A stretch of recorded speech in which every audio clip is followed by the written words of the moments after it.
CM Revanth Reddy నేతృత్వంలో కాంగ్రెస్ ప్రభుత్వం గ్యారంటీల అమలు నెరవేర్చి ప్రజల విశ్వాసాన్ని పొందిందని డీసీసీబీ చైర్మన్ అడ్డి భోజారెడ్డి అన్నారు. ఆదిలాబాద్ అసెంబ్లీ ఇన్ఛార్జి కంది శ్రీనివాసరెడ్డి క్యాంపు కార్యాలయంలో శుక్రవారం మీడియాతో మాట్లాడారాయన.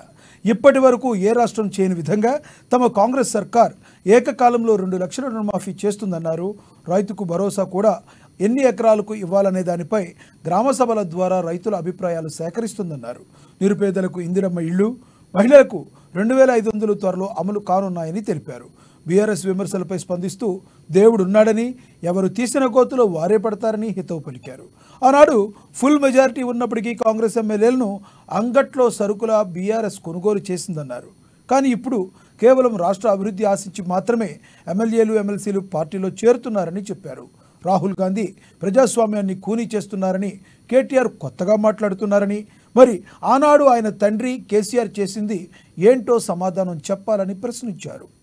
తెలంగాణ రాష్ట్రంలో 70-75% ఉన్న రైతాంగాన్ని కూడా 28 రాష్ట్రాల్లో ఏ ప్రభుత్వం చేయండి 2 లక్షల రుణమాఫీ ఆగస్టు 15 లోపల చేయబోతా ఉన్నామని చెప్పి ఈ సందర్భంగా తెలియజేస్తా ఉన్నాం. అదేవిధంగా రైతు భరోసా కూడా ఈ యొక్క ఆగస్టు 15 తర్వాత రైతు భరోసా కూడా ఎన్ని ఎకరాలు తీసుకోవాలి, ఎన్ని ఎకరాలకు వేయాలని చెప్పి రైతుల ద్వారానే గ్రామ సభలు పెట్టి ఈరోజు ఈ ప్రభుత్వం ఒక నిర్ణయంకు రావడం జరుగుతూ ఉందని చెప్పి సందర్భంగా వేస్తూ ఉన్నాం.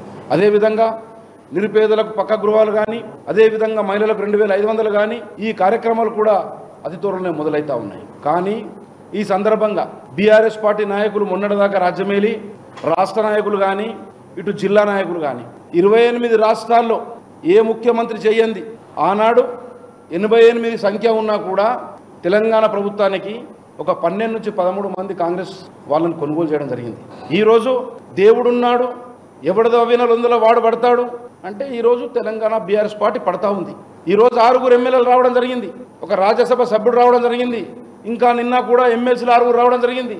అనేక నాయకులు ఈరోజు ఈ తెలంగాణ ప్రాంతం కాంగ్రెస్ ప్రభుత్వ హయాంలో గతంలో అభివృద్ధి కాలే కాబట్టి అభివృద్ధి చేసుకుందామని చెప్పి అనేక సర్పంచులు, అనేక కౌన్సిలర్లు, అనేక మున్సిపల్ చైర్మన్లు, అనేక జెడ్పీటీసీలు అనేక మంది జైన్ అవుతా ఉన్నారు. అంటే మీరు నిన్న కేటీఆర్ గారు మాట్లాడుతుంటే రాష్ట్ర నాయకుడు ఒక్క పారి ఈ నేలకని తిరిగి రాసుకోవాలని చెప్పి ఆనాడు మీ తండ్రి చేసిన కథనే రాజీవ్ గాంధీ చేస్తే రాహుల్ గాంధీ గారు ప్రజాస్వామ్యాన్ని కూని చేస్తూ ఉన్నారని నిన్న మాట్లాడతారు.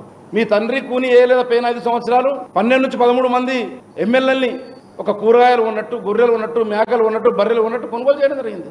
ఈ రేవంత్ రెడ్డి గారి నాయకత్వంలో కాంగ్రెస్ ప్రభుత్వం న్యాయంలో అభివృద్ధి చేసుకుందామన్న ఆలోచనతో ఈరోజు రావడం జరుగుతూ ఉందని చెప్పి సందర్భంగా వేస్తూ ఉన్నాం. ఈరోజు బీజేపీ కేంద్ర ప్రభుత్వానికి కూడా బాధ్యత ఉంది.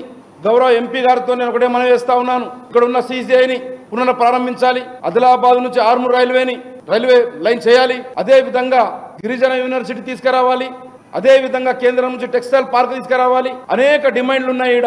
10 సంవత్సరాలు మీ యొక్క కేంద్రానికి ఇక్కడ నుంచి పోయిన 5 సంవత్సరాలు పార్లమెంట్ సభ్యులను పంపించడం జరిగింది. ఈ 5 సంవత్సరాలు కూడా పార్లమెంట్ సభ్యులను పంపించడం జరిగింది. ఇవి చేయకుంటే రేపు రాష్ట్ర ప్రభుత్వం కానీ, కేంద్ర ప్రభుత్వం కానీ మీకు ఏమన్నా ఇక్కడ ల్యాండ్స్ గురించి కానీ, ఎయిర్పోర్ట్ ల్యాండ్స్ గురించి కానీ ఇవన్నిటికి ఉంటే ఇబ్బంది ఉంటే మా రాష్ట్ర ప్రభుత్వం తాటికి మా ఇన్ఛార్జీలు శ్రీనివాసరెడ్డి గారు కానీ, అదేవిధంగా మా ఇన్ఛార్జ్ ఆడే గేందర్ గారు కానీ, అదేవిధంగా మా నాయకులు ఇన్ఛార్జ్ మినిస్టర్ సీతక్క గారు కానీ సమస్యల పరిష్కారం చేసేందుకు సిద్ధంగా ఉన్నారని చెప్పి ఈరోజు ఆ యొక్క కార్యక్రమాలు మొదలుపెట్టకుంటే మా రాష్ట్ర ప్రభుత్వం కానీ, మా జిల్లా నాయకులు కానీ రేపు మీ యొక్క పనులు చేసే వరకు మిమ్మల్ని బదలమని